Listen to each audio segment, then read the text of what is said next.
Hello everyone, welcome back.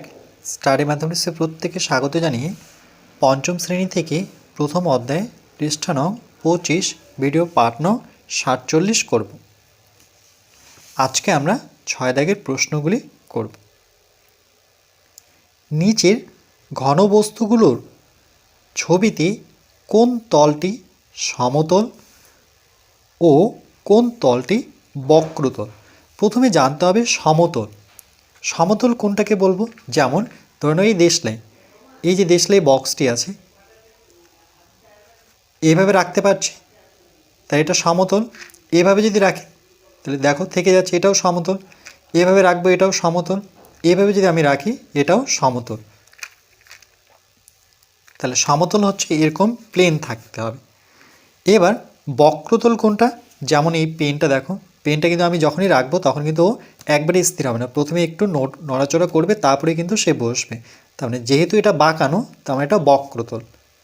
আর সমতল বলতে একদম সমান, যেমন বইয়ের এই যে আমি হাত দিয়ে দেখাচ্ছি এটা কিন্তু সমতল।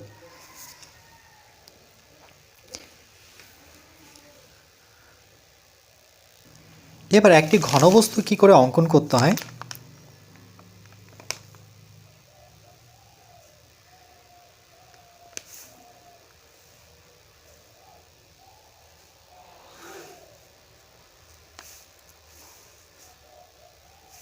এভাবে আমরা যুক্ত করব। এটি একটি ঘনবস্তু। কখন ঘন বলবো? যখন এর তল সংখ্যা হবে 6টি। যেমন এই দেশলাই দেখো, এটা একটা তল, এটা 1 নাম্বার তল।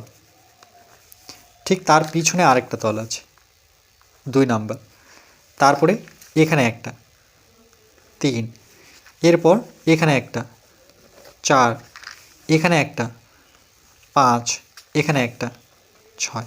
তাহলে মোট কটি তল? 6টি তল। তাহলে এই ক্ষেত্রে দেখো এই ছবিটাতে কটি তল?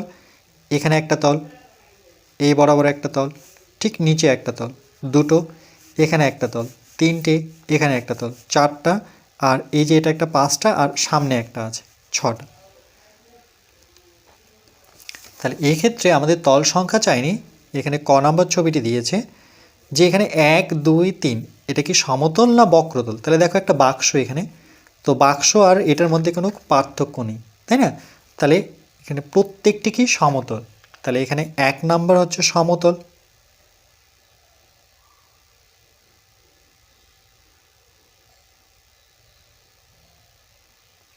2 নাম্বার হচ্ছে এটাও সমতল,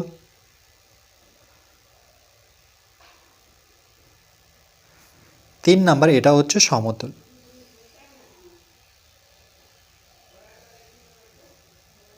সমতল। এরপর এটা কি লুডোর ছক্কা, আমরা প্রত্যেকে জানি। তাহলে লুডোর ছক্কা দেখো যেভাবেই চালো না কেন, উপরে তুলে তাকে ছাড়ো না কেন, সেটা কিন্তু হয় কখনো 2 পড়তে পারে, কখনো 5 আসতে পারে, কখনো 6 আসতে পারে, কখনো 3 আসতে পারে। কিন্তু এটার ক্ষেত্রে আর এটার ক্ষেত্রে পার্থক্য কি? যেমন একটা বাক্স, এটা এটা কিন্তু আয়তাকার, আয়তঘন। আর এটার ক্ষেত্রে কি এটা ঘনক, যার দৈর্ঘ্য আর প্রস্থ কিন্তু সমান। যেমন এখন যে ছবিটা আমি অঙ্কন করলাম এটা আয়তঘন নয়, এটা হচ্ছে ঘনক। এটা হচ্ছে ঘনক যার দৈর্ঘ্য মানে এই বরাবর আর এই বরাবর সমান মাপের, এটা আর এটা সমান মাপের। তাহলে এখানে 1 নাম্বার কি হবে? সমতল। এই তলটা হচ্ছে সমতল।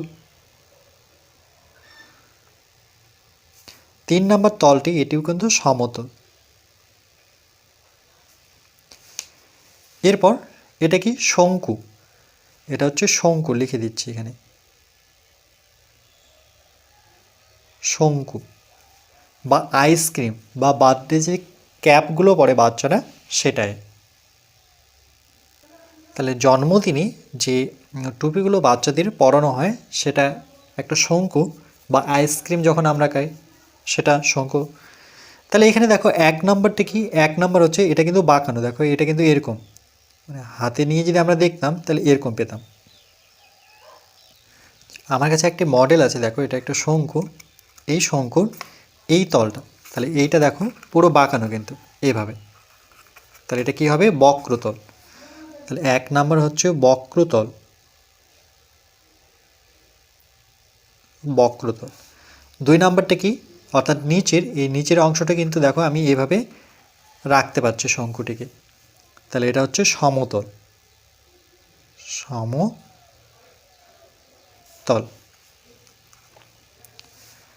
তারপরে এটা একটা কাপ, তাহলে কাপের এইটুক তো বাঁকানো, তাই এটা হবে বক্রতল।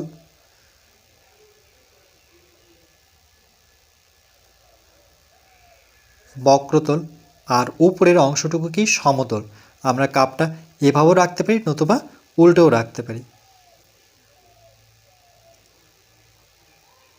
এটি হচ্ছে সমতল। ফুটবল কি? ফুটবল কিন্তু বক্রতল, চারপাশটি বাঁকানো, বক্রতল। এরপর 6 নাম্বার, এটা একটা দইয়ের হাঁড়ি বলতে পারি, তো সেক্ষেত্রে এটা কিন্তু বক্রতল। এটা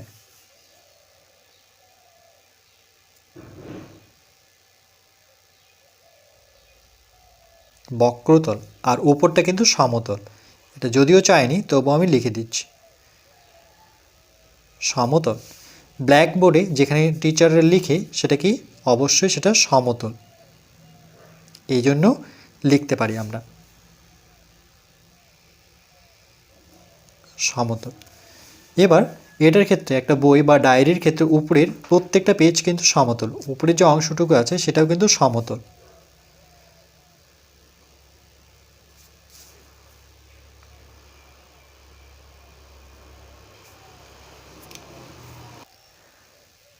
শিখন সামর্থ্য কি বলেছে?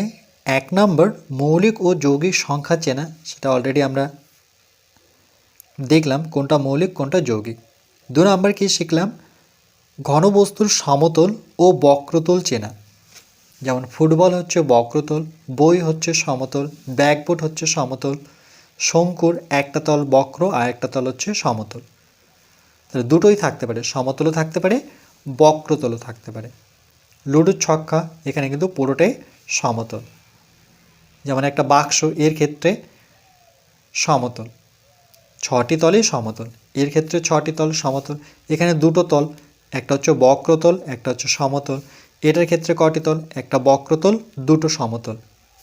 ফুটবলের কিন্তু একটাই তল, বক্রতল। বইয়ের ক্ষেত্রে 6টি তল, ব্ল্যাকবোর্ডের ক্ষেত্রে 6টি তল, এটার ক্ষেত্রে দুটো তল, একটা সমতল আর একটা বক্রতল। এটাও তার সাথে জানতে হবে যে একটি বস্তুর কটি তল থাকে। বস্তুর উপরে নির্ভর সেই বস্তুর মধ্যে কটি তল আছে, যেমন এটার ক্ষেত্রে একটা সমতল আর এটা হচ্ছে বক্রতল।